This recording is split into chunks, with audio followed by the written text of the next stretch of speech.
So if you're thinking of moving to Southern Maryland and you're not quite sure where, this is the video for you.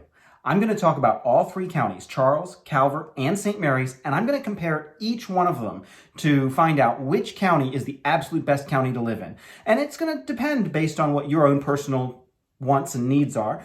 But we're going to break it all down in this video to hopefully give you a great overview of what it means to live in Southern Maryland and what it's like to live in each of the individual counties. Let's go check it out.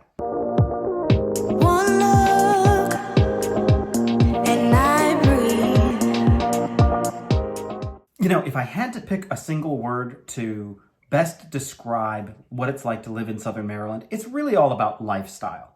You're not quite in the city. You're far enough away from Washington, D.C. that the traffic is a little rough getting in and out. But if you don't work in D.C. or if you don't have to commute in every day and you're looking for a slower pace of life, Southern Maryland might be the perfect place for you. So let's get right into it. Let's talk about some of the conveniences here in Southern Maryland. So let's start off by talking about population. Now, there's no winners or losers in this one, but population is important to talk about because it definitely sets the tone for each of the counties. So the first county that we're going to talk about is Charles County, and Charles County has a population of 172,000 people. Now, that's the biggest county by far. If you move down to St. Mary's County, you're looking at a population that's going to be about 115,000. And over in Calvert County, which is geographically huge, but population-wise a little bit smaller, it's about 95,000. Now compare that to, say, Prince George's County, just north of us. And Prince George's County has a population of 900,000 plus. There are almost 1 million people living in that one county alone. So when you look at Charles County, you're going to see a lot more green space, you're going to see a lot more farms down in St. Mary's County, and you're going to see a lot of open coastline, less population density, less apartments, and more individual single-family homes, although I will say, townhouses are on the rise in Southern Maryland, especially when you look at Charles County. They are building townhouses left and right. And if that's not your jam, Charles County may not be the place to live. But we'll get into that more in just a minute. So let's talk about shopping. First off, the most convenient shopping is going to be in Charles County because of the population, right? The more people, the more stores. So that's something to consider. If ease of shopping, proximity to amenities, and things like that are really important to you, Charles County might be the place to be.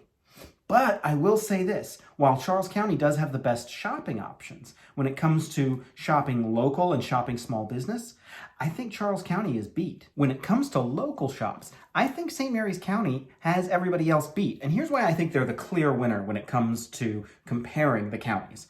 You've got some great spots in Charles County and in Calvert County as well. Bird City Records in La Plata, Maryland, in Charles County comes to mind. Hancock Family Farms, their meats are great. You can get that down in La Plata too. There's some really fantastic shop local events that happen, like the Pop-Up and Grow in Waldorf, Maryland. But when you get down into St. Mary's County, it's a different world altogether. The antique stores are adorable. Cecil's Country Store is fantastic. You've got the Port of Leonardtown Winery. You've got Crazy For You Yarns. You've also got Zimmerman's Greenhouse and Produce in Leonardtown.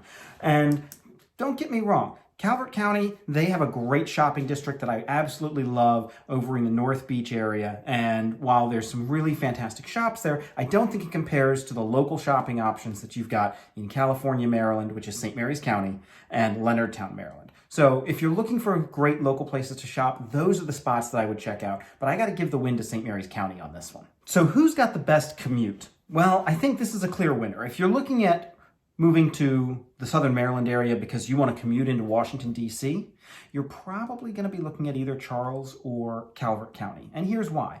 In order to commute from St. Mary's, you would have to drive through one of those counties to get to D.C. And so you're just making the commute harder on yourself than I think is really necessary. But if you're going to be working locally in Southern Maryland, I think the options sort of open up a little bit. So when you look at St. Mary's County, it's obviously got the longest commute time to D.C., but it could be a very quick commute if you're working at, say, the Pax River Naval Base.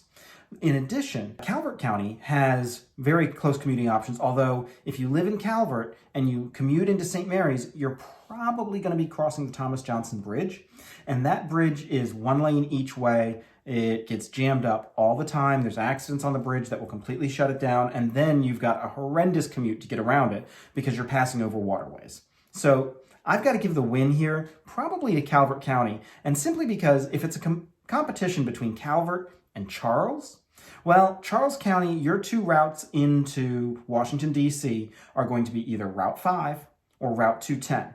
And both of them get really ugly during commuting times. I think the better commute in is going through Calvert County up Route 4, but that's just me. Part of it is there's less population who's traveling from Calvert to DC than there is from Charles to DC.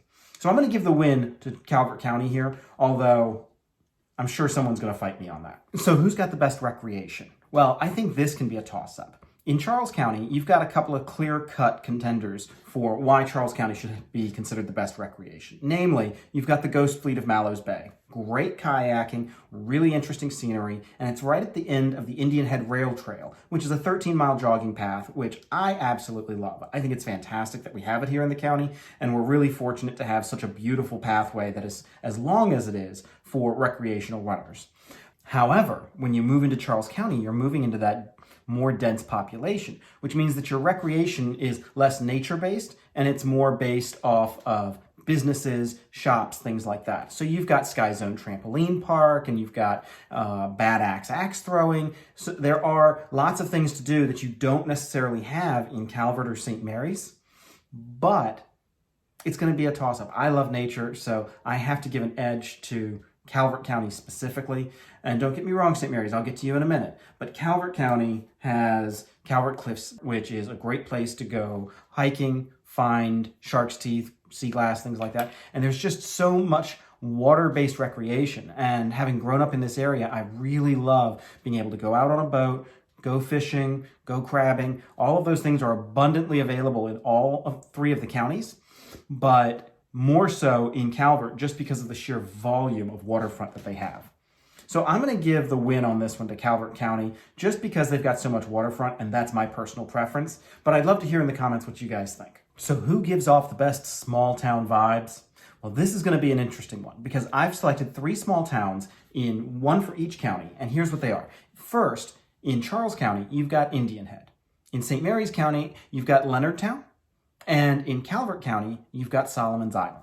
Now, each one of these has a vibe all unto themselves, and so it's going to be a tough choice, but I will say this. Indian Head, it's kind of a boring area. Aside from having the Indian Head Rail Trail and the Ghost Fleet of Mallows Bay where you can go kayaking, I'm not really into going down to Indian Head for spending a day on a weekend or something like that. But I will go down to Leonardtown. The restaurants are great, the shops are cute, the town square throws special events, they have a car show there every year, things like that. You've also got the waterfront down there, so for me, Leonardtown is a much better choice. But that doesn't mean that you can forget about Solomon's Island in Calvert County. And Solomon's Island is a really unique place. It's just like what it sounds. It's a little island at the very end of Calvert County. What makes Solomon's Island so great is the little boardwalk they've got, the restaurants are fantastic, and of course the Tiki Bar, which if you haven't been to the Tiki Bar, it's an experience that you have to try at least once in your life on Solomon's Island. The opening weekend is a huge hullabaloo every year. So if you're thinking about going this year, and you've never been before, I definitely recommend checking it out. But I'm going to have to give the edge to Solomon's Island and Calvert County for having the best small town feel. So who's the most pet friendly? Well, this is an easy answer. It's far and away St. Mary's County. And that may be surprising, but here's why. St. Mary's County is doing a couple of things. One, they've got several dog parks. And if you've been to any of the dog parks in Charles County, I can tell you they're just kind of sad. But in St. Mary's County, they've got dog parks, they've got places where dogs can be off-leash along the water. You've also got 3 brand new dog parks that are in the process of being built, which is impressive considering that they've got almost half the population of Charles County, and yet they already have more dog parks than Charles County does to begin with. And they're adding 3 new ones. Whereas Charles County has 2 dog parks, they're adding a 3rd. You're allowed to have your dogs at the local parks if they're on leash, but you get a lot of dirty looks from people when you're walking your dog out there, so I'm just not down with it. If I want to go to a dog park with my dog, I usually take him down to St. Mary's County. So let's talk home prices for a minute. What county has the best value? Well, out of the 3 counties, if you were to look at Calvert County, average home price is about $459,000. If you go to Charles County, the average sales price is $418,000. And if you move to St. Mary's County, you're looking at an average price of about $435,000. But this doesn't tell the whole story, because Charles County has the highest density of townhouses of any of the 3 counties. In fact, they have more townhouses in Charles County than the other 2 counties combined. So townhouses actually drag down average value because they are cheaper typically on a price per foot basis than a single family home. So it means that if you're looking for the best value on a price per foot basis, your best bet is actually going to be St. Mary's County. And then it's going to be Charles, and then Calvert County. So who's got the best food in Southern Maryland? Well, out of the 3 counties, there is no contest. The best food in Southern Maryland, it's coming from St. Mary's. Whether you're talking about Noli's, which is a fantastic Italian restaurant that opened up about a year and a half ago, or the Front Porch down in Leonardtown. You've got Sweet Bay Restaurant, Ironwood Grill. All of these places are absolutely fantastic, and they're all in St. Mary's County. Now, I don't mean to diss food in Charles County. You've got lots of options. But in terms of independently owned small town restaurants, you have the most choices and the best food coming out of St. Mary's County. If you want something that's really fantastic, I recommend the Ruddy Duck. The Ruddy Duck is located in St. Mary's County, and they're my favorite seafood restaurant simply because they pull their own oysters. They're not importing them from somewhere else. They're actually pulling them from the water right behind the restaurant. So check them out if you're looking for some great oysters. Absolutely fantastic. So we've talked about several different categories, and now it's up to you guys to choose where do you think out of this information the best place to live in Southern Maryland is. For me, it's probably going to be St. Mary's County, and I say this as a longtime Charles County resident, and I love living in Charles County, don't get me wrong, but St. Mary's County has so much to offer, and it's still got that small town vibe in so many areas, especially down in Leonardtown and spots like that, that I have to give the win to them. Although, I will say, if you're looking for great wine, there is a clear-cut winner of the best wine in Southern Maryland, and that is Running Hare Vineyard in Prince Frederick, Maryland. They have the best wine, bar none. Their wine slushies are fantastic. If you haven't tried one, you have to go there just for that. They've got live music on the weekends. They've got a Tuscan villa feel. It's absolutely awesome to go there, relax on a Friday afternoon, listen to some live music, and just enjoy a nice sunny summer day. So that's my thoughts on Southern Maryland. If you're looking for more information about any of the counties individually or the housing market specifically, feel free to drop me a line. My contact information is down below, and I hope you guys have a fantastic day.